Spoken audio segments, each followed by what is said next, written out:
যেহেতু বাংলাদেশের স্বাধীনতা লড়াইতে ইন্ডিয়ার অ্যাক্টিভ ইন্টারফারেন্স এবং ইনফ্লুয়েন্স ছিল, তো সেই জায়গাটাতে তার একটা মতাদর্শিক বয়ান বাংলাদেশের যারা আওয়ামী লীগ থেকে জাতীয় পার্টি যারা মতাদর্শিক এজেন্সি কারি করে ভারতের, তারা এটাকে জাতির উপরে চাপিয়ে দিয়েছে।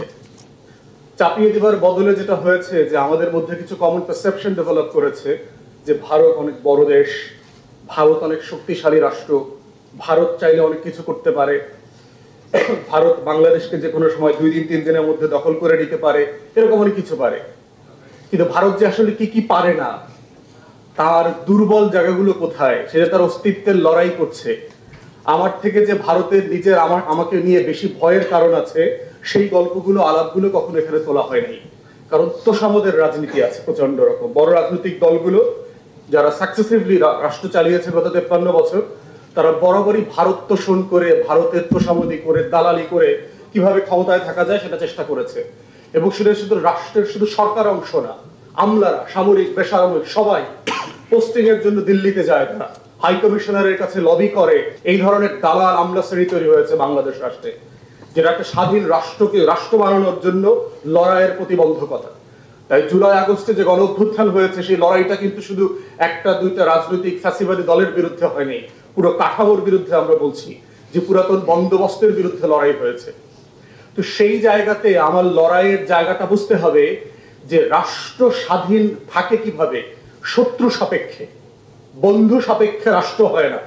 এই যে false notion of political science, এই যে আজগুবি জিনিস বাংলাদেশে আমাদেরকে শেখানো হয়, বন্ধু রাষ্ট্র, প্রতিবেশী সুলভ রাষ্ট্র, বন্ধু প্রতিম, হাবি জাবি, দেখবে this all this nonsense word আমাদেরকে শেখানো হচ্ছে।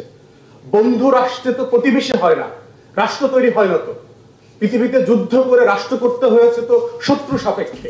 সীমান্ত তৈরি করতে হয় কেন বন্ধু থাকলে? স্টুপিড আইডিয়া বাংলাদেশে আমাদেরকে 53 বছর ধরে শিখিয়েছে।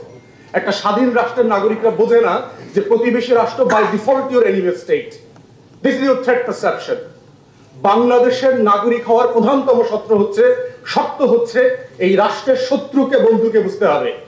বন্ধু হচ্ছে আমার জনগণ, আর শত্রু হচ্ছে আমার প্রতিবেশী রাষ্ট্র। First priority. এটা বোঝার মধ্য দিয়ে হচ্ছে বাংলাদেশিরা নাগরিক আকারে হাজির হবে এই ল্যান্ডস্কেপে। কিন্তু আমরা দেখবেন যে ভারত যে আমার শত্রু রাষ্ট্র, এই কথাটা বলতে মনে হচ্ছে অনেকের মানে ওই যে আজরাইল আসার আগে যেভাবে ঢেকুর উঠে যায় না, দম উঠে যায় না, এই ধরনের কাপুরুষ মানে বেঈমান গাদ্দার টাইপের একটা বলয় আছে বাংলাদেশের, আমলা থেকে শুরু করে political class, parties, politicians, everybody. মনে হচ্ছে দম ছুটে যাচ্ছে, ভারত মাতা আসছে, আমার আজরাইলের মতো আমার দম বের হয়ে যাবে। তাহলে আমার থ্রেট পারসেপশনে আমার রাষ্ট্রসত্তার প্রধানতম শত্রু হচ্ছে আমার শত্রু। শত্রুকে ভারত বাই ডিফল্ট। এর মানে কি আমি ভারতের সাথে কালকে থেকে যুদ্ধ করব?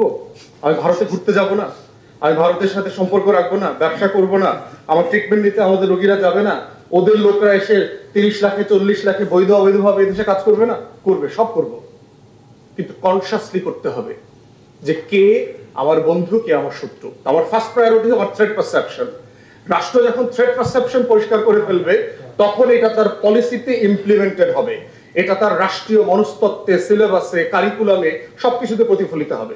এক্সাম্পল দেই, অফিসিয়ালি ওয়ারেন্ট টেরর ডিসপেন্স করবার পরে আমেরিকা কিন্তু ঘোষণা করেছে চায়না তার সিকিউরিটি থ্রেট, ডিফেন্স থ্রেট। চায়নার সাথে কিছু যুদ্ধ করছে, ডেইলি করছে। চায়না, ভারত, পাকিস্তান সবাই সবাইকে শত্রু রাষ্ট্র গণ্য করে না? করছে তো। তাহলে ওরা ওদের সাথে করছে, যুদ্ধ করছে। চায়নার কয়েকশো বিলিয়ন ডলারের ইনভেস্টমেন্ট আছে ইন্ডিয়াতে। তো কিভাবে সেটা হচ্ছে? ইংল্যান্ড এবং ফ্রান্স শত শত বছর ধরে যুদ্ধ করেছে, শত শত বছর। গত 100 বছরের ভিতরে পোল্যান্ড নামক দেশ 2 বার মানচিত্র থেকে হারায় গেছে, আবার চলে আসছে। ইউরোপ তো গত 70 বছর ধরে শুধু যুদ্ধ করছে না, এর আগের 1000 বছর তারা শুধু যুদ্ধই করেছে। Everybody, every border consider themselves as an enemy state on the front. তাহলে আমাদের কেন করতে সমস্যাটা? অতএব আমার রাষ্ট্রের অস্তিত্বের স্বার্থে আমার শত্রু রাষ্ট্রের আইডিয়াটা পরিষ্কার থাকতে হবে।